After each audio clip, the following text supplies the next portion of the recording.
Hello বন্ধুরা, মৈনাক চলে এলাম নতুন একটা ভিডিওতে। আজকে এই ভিডিওতে দেবদার আপকামিং ছবি বাইক অ্যাম্বুলেন্স দাদা, অপরদিকে মেগাস্টার শাকিব খানের ছবি রকস্টার, এই দুটো ছবি থেকে কিন্তু আপডেট শেয়ার করব। তাই সবার ফার্স্টে তোমাদেরকে অনুরোধ করব, চ্যানেলে প্রথমবার হয়ে থাকলে চ্যানেলটাকে অতি অবশ্যই সাবস্ক্রাইব করে রেখো। তোমাদের যদি ভিডিওটা ভালো লাগে ভিডিওতে একটা লাইক করো, কমেন্ট করো।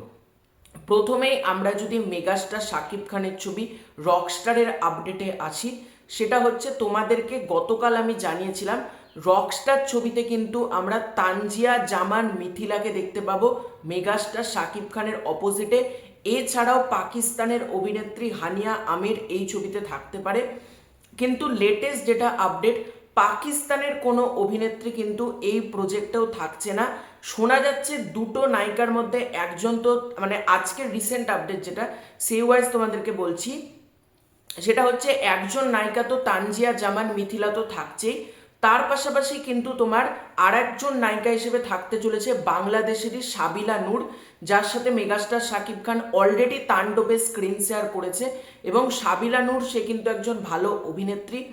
এবং মিথিলাকে যদি বলো, তানজিয়া জামান মিথিলা, সে বাংলাদেশের একজন মডেল, সে মিস ইউনিভার্সে পার্টিসিপেট, মানে মিস ইউনিভার্স আমরা বলতে পারি। এবার সেখান থেকে দেখতে গেলে একজন পুরোপুরি নতুন মুখ মেগাস্টার শাকিব খানের সাথে কাজ করছেন, অপরদিকে সাবিলা নূর সে অলরেডি তাণ্ডবে কাজ করেছেন। এবার দেখা যাক রকস্টারে তার চরিত্রটা কেমন হয় এবং তার চরিত্রটা গল্পে কতটা ইম্পর্টেন্ট থাকে, সেটা একটা দেখবার মতন ব্যাপার হবে। তবে পাকিস্তানের অভিনেত্রী নিয়ে যারা এক্সাইটমেন্ট ছিল তাদের জন্য এটা কোথাও একটু খারাপ খবর যে পাকিস্তানের অভিনেত্রী থাকছে না, তার বদলে সাবিলা নূরকে মেকার্সরা ভাবছে। দেখা যাক এটাকে কেন্দ্র করে অফিসিয়াল অ্যানাউন্সমেন্ট কবে আসে, কারণ এটা তো অলরেডি পত্রিকার তরফ থেকে জানানো হচ্ছে। দেখা যাক অফিসিয়াল অ্যানাউন্সমেন্টের জন্য অপেক্ষায় থাকলাম। এর পরবর্তী আপডেটটা হচ্ছে দেবদার আপকামিং ছবি বাইক অ্যাম্বুলেন্স দাদাকে কেন্দ্র করে, এবং এই আপডেটগুলো ভীষণ ইন্টারেস্টিং আপডেট। প্রথম আপডেটটা হচ্ছে বাইক অ্যাম্বুলেন্স দাদার শুটিং কবে থেকে শুরু হবে, যেটা জানতে পারা যাচ্ছে এই মাসের মিডল করেই কিন্তু বাইক অ্যাম্বুলেন্স দাদার শুটিং স্টার্ট হয়ে যাবে জোর কদমে। এবং মানে মাঝখান থেকেই কিন্তু, অর্থাৎ ফেব্রুয়ারি মাসের 14-15 তারিখ করেই কিন্তু মানে বাইক অ্যাম্বুলেন্স দাদা ফ্লোরে যেতে চলেছে। এই ছবি থেকে যেটা বড় আপডেট সেটা হচ্ছে বাইক অ্যাম্বুলেন্স দাদা ছবিটা কিন্তু প্রথমে শুটিং হবে কলকাতাতে।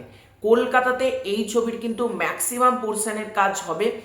তারপর টিম যাবে হচ্ছে তোমার উত্তরবঙ্গের দিক করে জলপাইগুড়িতে, যেখানে করিমুল হক ওনার বাড়ি, ওই সব জায়গার চত্বরে শুটিং হবে।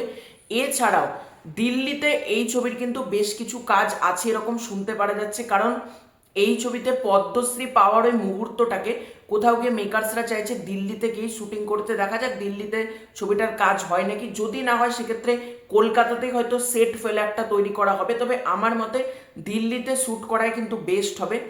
দেখা যাক কি হয়। এবং সব কিছু ঠিক থাকলে এপ্রিল মাসের মিডল করে কিন্তু এই ছবি পুরোপুরি র্যাপ আপ হয়ে যাবে। তারপর মাঝে থাকবে গোটা এপ্রিল মাসের, মানে মাঝখানটা থাকবে জুন মাস, থাকবে জুলাই মাস, থাকবে ছবির পোস্ট প্রোডাকশন কিন্তু দুর্দান্ত গতিতে কিন্তু চলবে, এটা তোমরা ধরে রাখো।